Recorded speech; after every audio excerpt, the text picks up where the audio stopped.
Kita masuk kitab kepada pengarang kitab ini dan kepada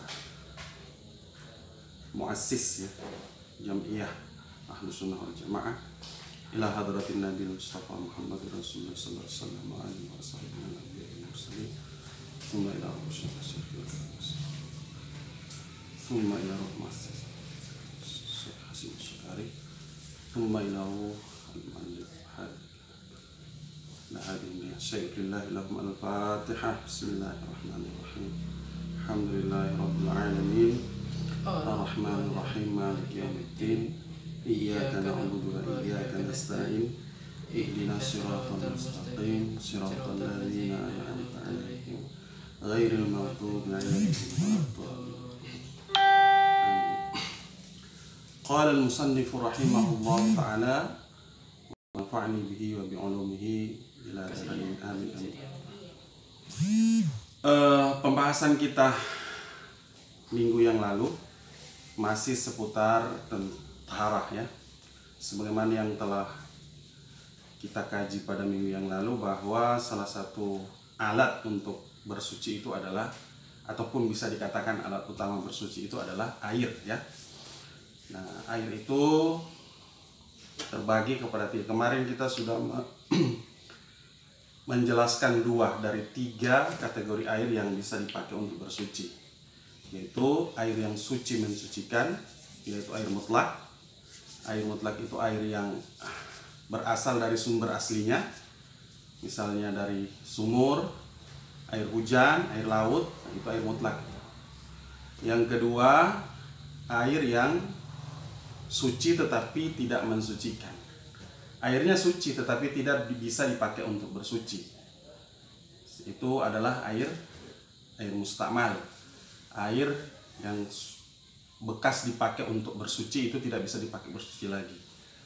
Nah, jadi air yang suci, yang pembagian kedua, air yang suci tetapi tidak bisa dipakai bersuci, atau tahirun ghairu mutahhirun. Itu ada 3 jenis. Yang pertama ma'ul mustakmal, ya, air yang sudah pernah dipakai bersuci, apakah itu untuk berwudu, mandi, atau pernah dipakai menghilangkan najis. Itu nama kalau menghilangkan najis itu sudah mutanajis namanya. Air yang pernah dipakai untuk menghilangkan hadas, itu namanya ma'ul mustakmal yang pertama. Yang kedua, jenis air yang tahirun ghairu mutahhir itu adalah air mutlak ya, air sumur ataupun air sungai ataupun air hujan ataupun air laut yang bercampur dengan sesuatu benda yang suci. Misalnya bercampur dengan nutrisari, bercampur dengan serbuk-serbuk yang sejenis itu, teh, atau bercampur dengan kopi ya.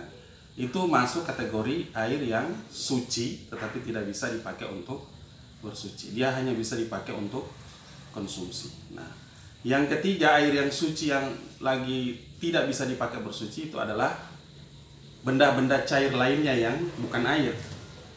Ya, itu juga tidak bisa dipakai bersuci. Minyak goreng, ya itu benda cair. Apakah bisa pakai wudu? Tidak bisa. Walaupun bendanya suci. Suci artinya bisa dikonsumsi tetapi tidak bisa dipakai untuk bersuci. Atau misalnya air apa yang bening ini, air lasegar umpamanya, kan lasegar nggak kelihatan kan airnya.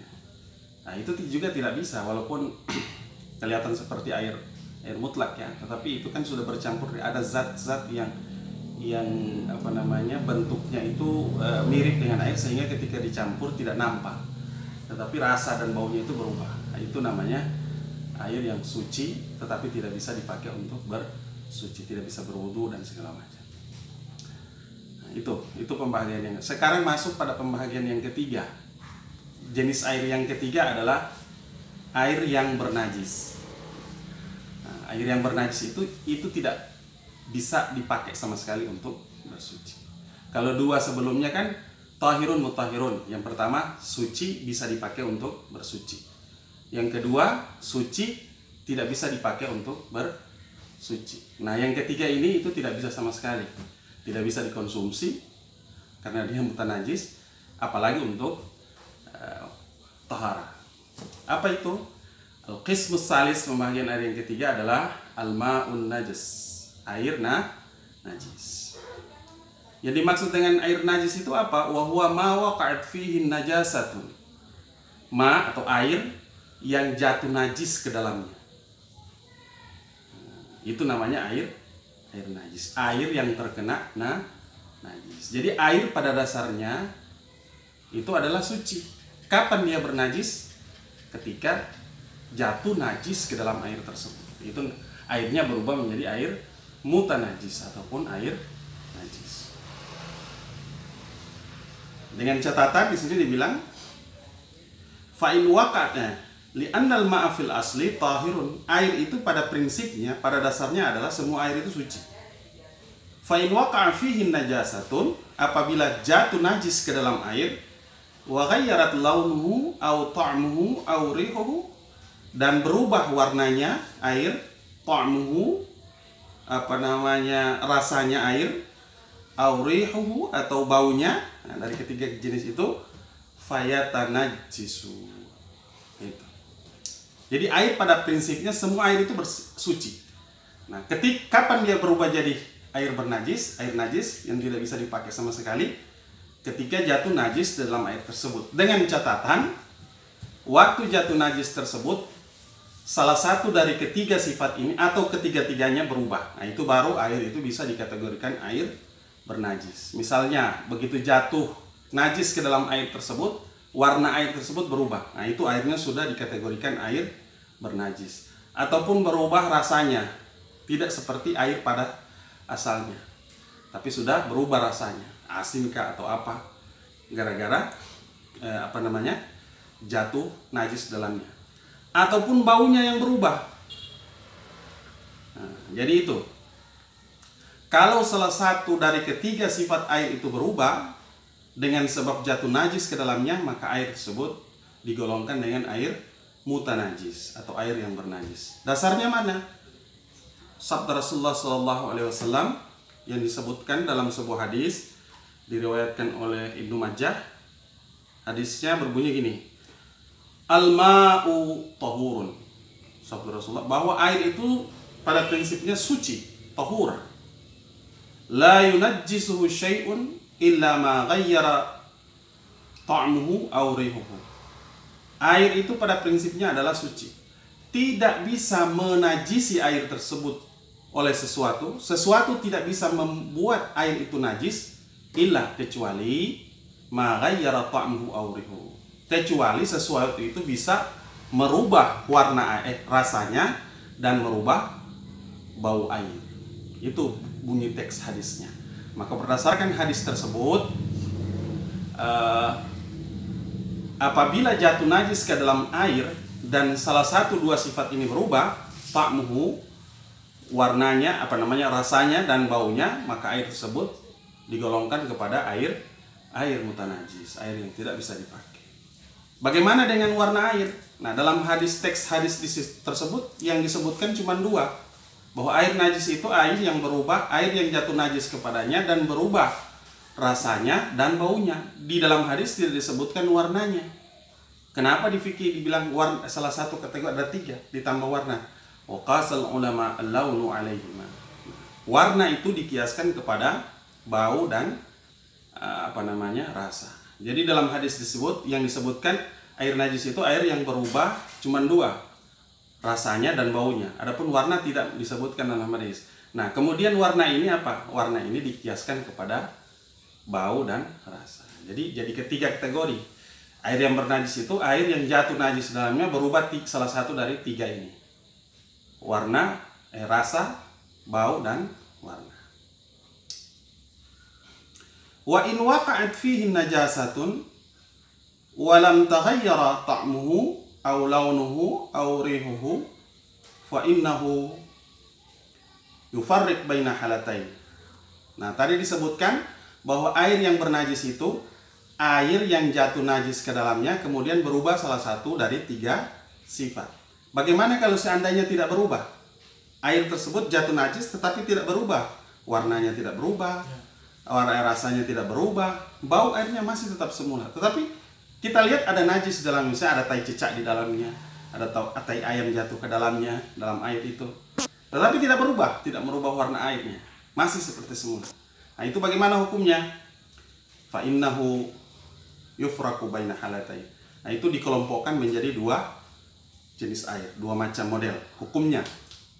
Yang pertama, idza kana al-ma'u qalilan, apabila air itu sedikit, fa innahu yanjisu bi wuqu'in najasati fihi.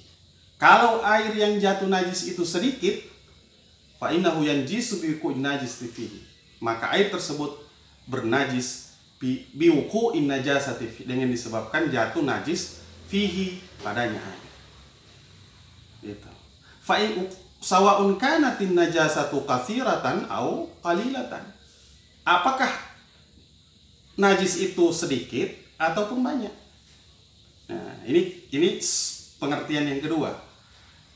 Jatuh najis ke dalam air, tetapi salah satu dari tiga sifat itu tidak berubah.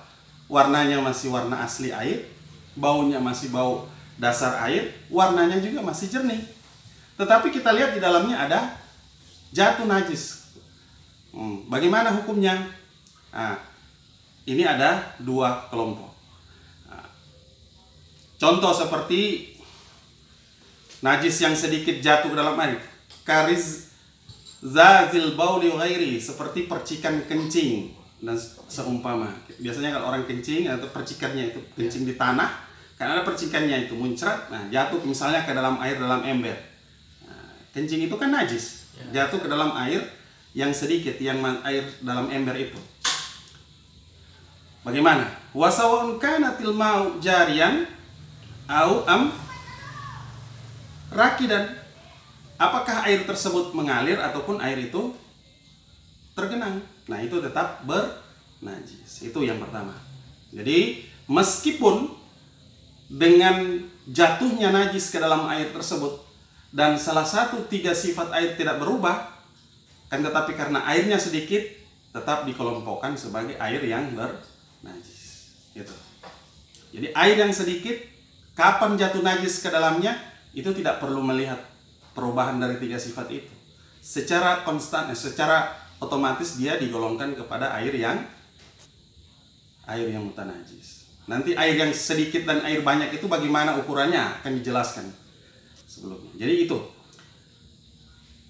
air mutanajis, air yang jatuh najis ke dalamnya tetapi tidak berubah salah satu dari tiga sifat, itu ada dua model. Kalau airnya sedikit, maka otomatis dia bernajis. Yang kedua, bagaimana kalau airnya banyak? Idza kana al-ma'u katsiran wa waqa'a fihi najasatun wa lam tughayyir ahadu sifati fa innahu la yanjisu wa yabqi tahiran. Sebaliknya, kalau airnya itu katsiran, idza kana al-ma'u katsiran, apabila air itu sedikit, banyak, wa waqa'a fihi najasa, dan jatuh najis padanya air, walam tughayyir, dan tidak berubah ahadu sifatihi, salah satu dari tiga sifat tadi, fa innahu, maka air tersebut la yanjisu, tidak bernajis. Itu kalau airnya banyak. Wa yabqi tahiran, tetap dia dalam keadaan suci. Air banyak, lebih dari 20, nantilah kita lihat kan. Ada 300 liter dan seterusnya atas. Tiba-tiba jatuh percikan kencing ke situ atau tai cicak ke dalamnya. Tidak berubah salah satu dari tiga sifat, nah itu tetap dia suci. Jadi itu. Jadi air yang mutanajis itu air yang sedikit jatuh najis padanya, berubah atau tidak berubah itu tetap najis. Air yang banyak tetapi berubah salah satu dari tiga sifat, itu tetap mutanajis, air bernajis. Tetapi kalau airnya banyak jatuh najis ke dalamnya, tidak berubah salah satu tiga sifat, berarti airnya tetap air suci. Bisa dipakai bersuci dan juga bisa dipakai untuk bisa dikonsumsi dan bisa juga dipakai untuk bersuci. Jadi itu air mutanajis. Wal haddul fasil bainal qalil wal katsir huwa ma qaddarahu Rasulullah sallallahu alaihi wasallam bil qullatain. Nah, tadi kita bicara air mutanajis itu berkisar pada sedikit dan banyaknya. Kalau air banyak tidak berubah salah satu sifat, tidak bernajis. Kalau air banyak berubah salah satu sifat, tetap bernajis. Kalau air sedikit nggak usah ditanya, pasti sudah bernajis kan. Nah sekarang apa sih kriteria banyak dan sedikit itu? Dari mana kita tahu bahwa itu air itu sedikit? Dari mana kita tahu air itu banyak? Kriteria banyak dan sedikit itu adalah ma qaddarahu Rasulullah SAW bi qullatain. Apa yang disebut oleh Rasulullah dengan 2 qullah. Jadi air banyak itu, maksud air yang banyak itu air yang sampai 2 qullah. Istilah fikihnya 2 qullah. Faqala, Rasulullah bersabda gini.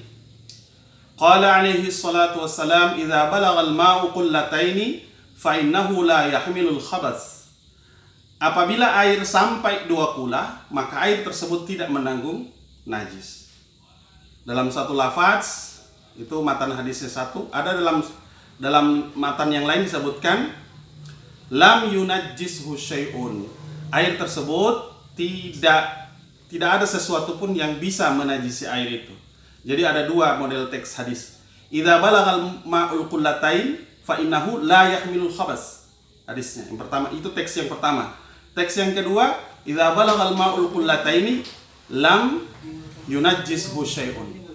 Apabila air itu cukup 2 qullah, maka tidak menanggung najis. Nah, dalam teks yang lain, apabila air tersebut cukup 2 qullah, tidak ada sesuatu pun yang bisa membuat air itu bernajis. Jadi kriteria banyak itu 2 qullah. Nah, kenapa air yang banyak itu tidak bisa menajisi, tidak bisa bernajis disebabkan karena najis? Li'annal qalila yumkinu hifzahu minan najasati fil zuruf wal awani. Karena air yang sedikit itu sangat mungkin dijaga dari kena minan najasa, daripada kena najis. Seperti dalam dalam bejana. Kalau air cuma satu palo-palo, satu ember kecil, kan gampang kita, oh ini tempat cecak, kita hindari. Tapi kalau air satu gantong kan nggak mungkin kita pindah-pindah. Nah itu alasannya kenapa air yang sedikit itu kalau kena najis otomatis berubah, otomatis bernajis. Kenapa? Karena mudah kita menjaga air itu menjauhkan air itu dari najis. Tetapi kalau air banyak itu agak susah kita menjaga dia dari najis. Kan nggak mungkin kita angkat-angkat terus itu dalam satu bak besar itu. Oleh karena itu air yang sedikit tetap bernajis, sementara kalau air yang banyak itu ada syaratnya. Kalau berubah baru najis. Kenapa? Karena agak susah menjaga air banyak itu dari kena najis. Jadi ilatnya itu pada kesulitan. Nah, hukum Islam itu kan menghilangkan kesulitan. Tidak boleh hukum itu mempersulit orang. Wal kasiru la yumkinu hifzu min najasa. Itu yang seperti yang saya bilang tadi. Kalau air yang sedikit gampang dijaga. Sementara kalau air yang banyak agak susah. Faqanat qullatani haddan fasilan bainahuma. Maka 2 qullah itu merupakan batasan yang jelas antara air sedikit dan air banyak. Sekarang berapa banyak sih air 2 qullah itu berapa ukurannya? Nah, wal qullatani 2 qullah itu kan ukuran zaman Nabi itu. Nah, untuk zaman modern sekarang tidak ada lagi orang pakai qullah. Air itu kan dihitung dengan kilo, ya kan? Liter. Ya. Nah, liter tidak dikenal di zaman Nabi. Yang ada qullah. Nah, qullah itu seperti apa juga kita nggak tahu. Nah, qullah itu kalau dikonversi untuk kilogram, di sini bilang wal qullatani hawalai mi'ata kilogram minal ma. 200 kilo.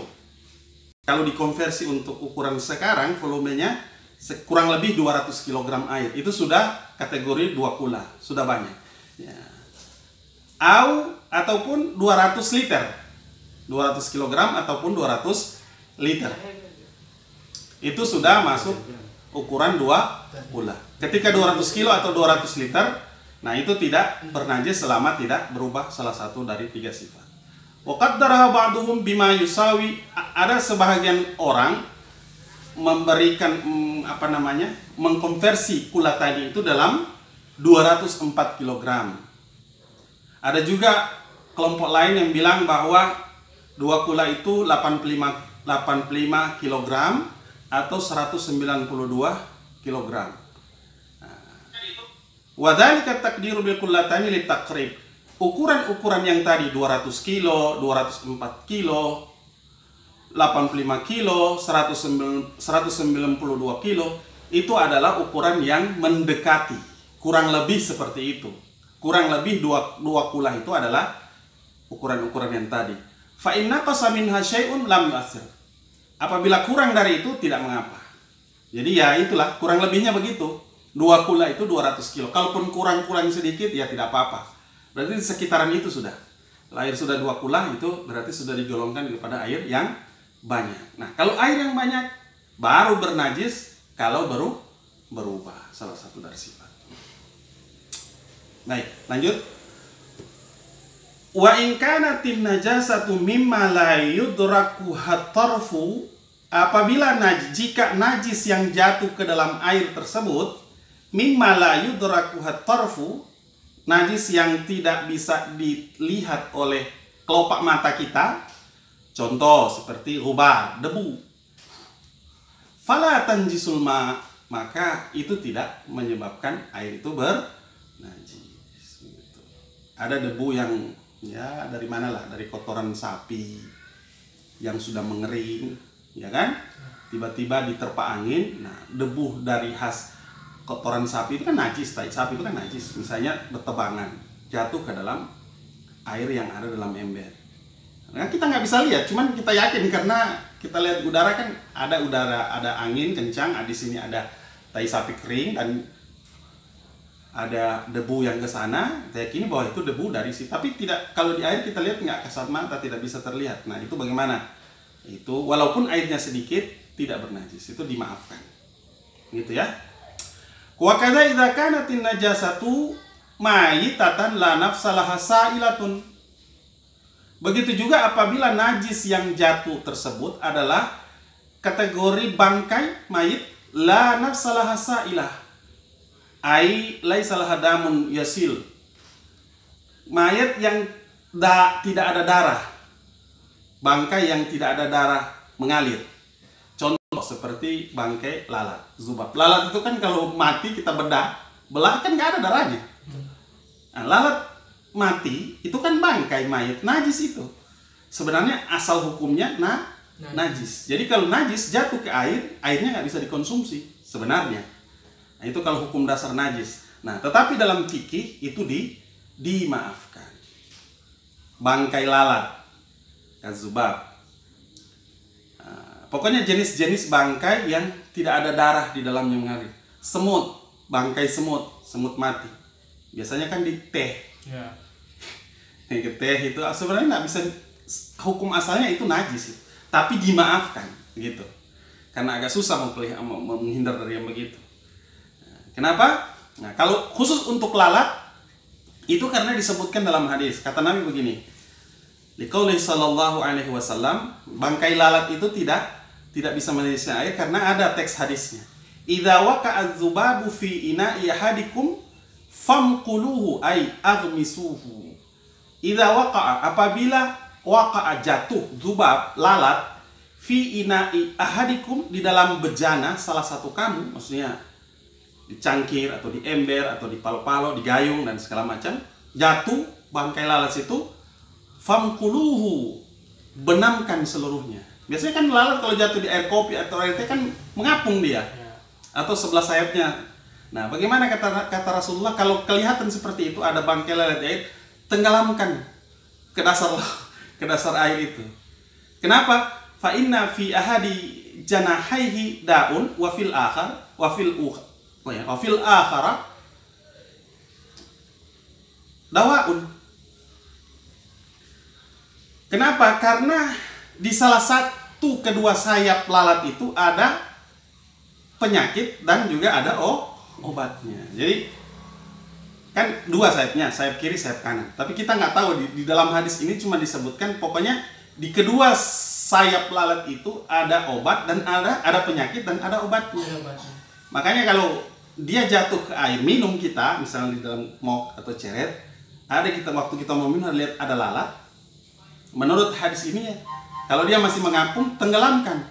Jangan-jangan yang tenggelam itu sayap yang ada racunnya. kita minum, kena kita kan ada penyakitnya di situ, membawa kuman di situ. Nah, di sayap yang satu ada penawarnya.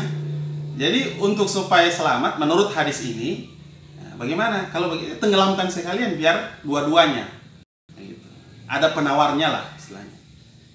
Nah, itu sehingga berdasarkan hadis itu, binatang-binatang yang tidak ada darah seperti lalat itu dikiaskan kepada lalat. Kan tidak mungkin kalau misalnya itu bernajis, Nabi memerintahkan untuk tenggelamkan. Karena itu berdasarkan itu berarti bangkai-bangkai yang sejenis dengan lalat itu tidak dimaafkan. Kalaupun bernajis itu dimaafkan. Bangkai apa, semut, apalagi nyamuk, ya kan, kumbang yang tidak ada darahnya. Illa, kecuali meskipun lalat, idza kasuran najasu wa ghayyaral ma fa innahu yanjisu. Tadi kan dimaafkan. Kecuali apabila bangkai lalat itu sudah banyak dan wa ghayyaral ma, berubah warna air gara-gara terlalu banyak jatuh lalat di situ dan sejenisnya. Fa innahu yanjisu. Maka tetap airnya bernajis. Jadi pengertian yang tadi itu yang dimaafkan itu air yang bangkainya cuma 1-2 dan tidak merubah warna air. Tetapi kalau bangkainya itu mayatnya lalat dan sejenisnya itu banyak dan warna air berubah gara-gara itu, tetap airnya dihukumi hukum najis. Kalau najis berarti tidak boleh dipakai, dikonsumsi, tidak boleh juga untuk airnya untuk bersuci. Lanjut. Wa kadzalika idza kana al-ma'u katsiran wa taghayyara ta'muhu aw launuhu aw rihuhu fa innahu yanjisu bil ijma'. Begitu juga apabila air tersebut banyak tetapi berubah salah satu rasanya, warnanya ataupun baunya, itu juga fa innahu yanjisu bil ijma'. Itu secara ijma' ulama mengatakan air itu tetap bernajis. Gitu. Sawa'un qalla taghayyuru am kasura. Apakah berubahnya itu sedikit, cuman kabur dikit, ataupun banyak memang langsung berubah total warna airnya atau baunya langsung bau ketat.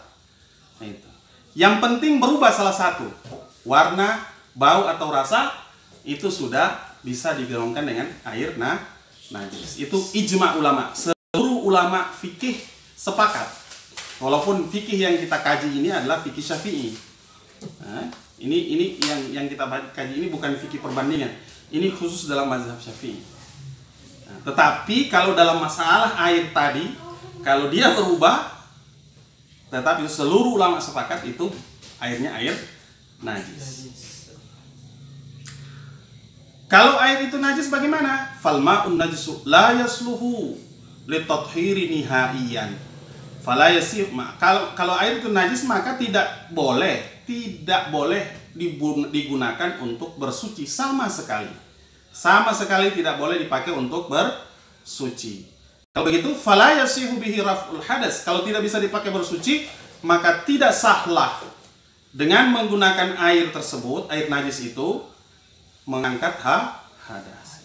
Wala yazulu bihil khabas, dan juga tidak boleh digunakan air yang bernajis tersebut untuk menghilangkan najis. Nah, itu. Air bernajis itu tidak boleh dipakai sama sekali, apakah untuk konsumsi ataupun untuk taharah. Misalnya wudu atau mencuci baju, cuci kaki dari kotoran, nggak boleh sama sekali, karena itu bukan kita bersihkan, malah kita awalnya suci, dengan kita pakai air itu justru malah bernajis. Jadi air najis itu yang dia mau sampaikan bahwa air bernajis itu tidak boleh dipakai sama sekali, baik untuk tahara ataupun untuk dikonsumsi. Wa idza zala al-mutaghayyiru bi najasati bi nafsi tahara. Wa idza zalat mutaghayyiru bi najas, apabila air yang berubah dengan sebab najis itu berubah kembali, jernih kembali, bi nafsihi, dengan sendirinya, tahara, air tersebut kembali suci. Begitu. Tadi kan dibilang air bernajis itu air yang jatuh najis ke dalamnya dan berubah salah satu sifat dari 3 sifat. Bagaimana kalau tadinya kabur gara-gara jatuh najis, airnya berubah jadi kabur. Nah, itu kan najisnya masih ada di situ. Bagaimana kalau hilang perubahannya itu, dia jernih kembali? Kalau dia jernih kembali dengan sendirinya, bukan karena ada sesuatu yang lain, Berarti suci kembali, air tersebut bisa digunakan. Tetapi kalau dia berubah, fa in zahabat taghayyuru bitarhi turabil wal jasi wa ghairi ma fa innahu la yadhuru. Tetapi kalau berubahnya itu karena dicampurkan sesuatu yang sehingga dia bisa berubah seperti tanah dan sebagainya, fa innahu la yadhuru, maka air tersebut tidak suci. Misalnya begini, tadi airnya jatuh, najis berubah jadi kabur. Nah, karena jatuh bangkit kabur, itu bernajis. Nah, tiba-tiba berselang 2 jam atau 3 jam kemudian dia jernih kembali dengan sendirinya. Turun misalnya. Jernih. Nah, itu kembali lagi suci. Asalkan perubahannya itu, jernihnya itu karena sendiri, perubahan sendiri, bukan karena ada campur tangan lain. Tetapi kalau dia berubah karena ada sesuatu benda lain yang kita campurkan di situ, misalnya apa? Kalau penjernih air apa? Sengaja dimurnikan. Sengaja dibersihkan. Detol misalnya. Dicampurkan detol sehingga jernih kembali airnya. Itu tidak tetap bernajis itu karena sucinya itu karena bukan berubahnya, jernihnya itu bukan karena jernih alamiah tetapi karena sesuatu yang lain. Jadi itu kuncinya. Selama dia berubah najis. Tetapi ketika dia jernih kembali dengan sendirinya, kembali lagi sucinya.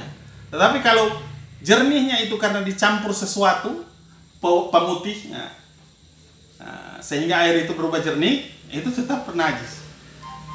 Oke. Kaforit lah, kalau biasanya di air itu kan kaforit kan, si pencampur air. Nah itu tetap, karena bagaimana caranya supaya ini air mau dibuang, kasihan juga sementara kita butuh air ini. Tidak ada air yang lain, bagaimana?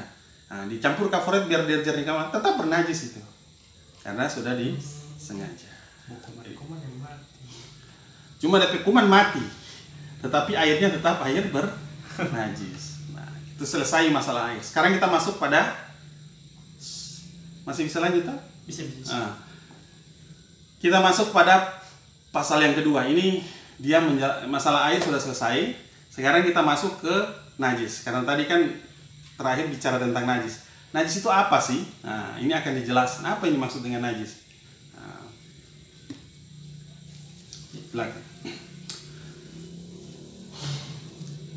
Bayanun najasat. An-najasatu diddut taharah. Secara bahasa najis itu adalah lawan dari suci. Itu.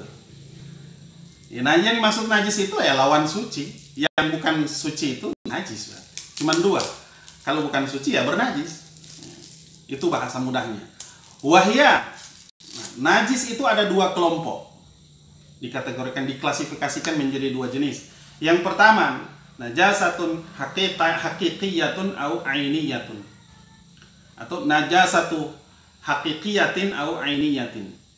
Najis hakikat atau najis aini. Najis yang betul-betul najis atau najis yang kasat mata, kelihatan barangnya. Apa itu? Wahya kullu mustaqzirin yamna'u min sihhatis salat. Setiap sesuatu yang kotor, sesuatu apa saja yang sifatnya kotor, menjijikkan, yamna'u minas shalah, yang menghalangi seseorang untuk sah salatnya, itu namanya najis. Contoh, darah, al-baul, kencing. Nah itu sudah namanya najis. Salah satu contohnya. Setiap benda yang kotor, yang menjijikkan, yang dengan kalau barang itu ada di salah satu anggota tubuh kita atau tempat sholat kita tidak sah, itu namanya najis. Contohnya darah, kencing. Itu salah 2 contoh. Wahya la yatathuru bihali minal ahwal. Darah, kencing itu selamanya tidak akan pernah bisa disucikan. Yang namanya darah selamanya dia najis, tidak akan pernah berubah jadi suci. Begitu juga kencing, selamanya dia najis. Begitu. Tidak ada kencing dan melalui fragmentasi kemudian berubah warna kencingnya jadi jernih tiba-tiba jadi suci, nggak boleh, nggak ada itu. Beda dengan air, ya kan? Nah, kalau air kan Kalau berubah sendiri jadi jernih, suci kembali. Nah, kalau kencing itu selamanya tidak ada kata-kata yang bisa, ya, tidak ada sesuatu pun yang bisa membuat berubah hukumnya dari najis menjadi suci. Itu. Baik. Itu yang pertama, najis ainiyah, najis yang tampak oleh mata kita, yang kasat mata. Berarti yang kedua, udah bisa kita bayangkan, najis yang tidak kasat mata ataupun hukmiyah. Wa najasatu hukmiyatin au ma'nawiyah. Itu. Jenis yang kedua adalah jenis najis yang tidak kasat mata, yang abstrak. Ada dia tetapi tidak bisa kita lihat. Cuma dalam pengertian. Wahia amrun i'tibari, itu sesuatu yang amrun i'tibari ini agak susah sih cari padanan katanya. Pokoknya dia satu sifat yang tidak kasat mata dia tetapi ada itibaran. Yaqumu bil a'dha, amrun i'tibari, yaqumu bil a'dha. Amrun i'tibari, sesuatu yang tidak kasat mata, yang sesuatu itu sebenarnya ada di salah satu anggota tubuh kita. Yang dengan sesuatu itu yamna'u minas sihhatis shalah, mencegah atau menghalangi dia dari sahnya sholat. Contoh, wahya nawaqidul wudu, seperti sesuatu yang mengatakan wudu. Orang kentut, ya, kentutnya sih iya, tapi yang najis itu bukan kentut, tetapi sifat gara-gara seseorang kentut itu menjadikan ia berhadas. Nah, hadas itu adalah sesuatu yang abstrak.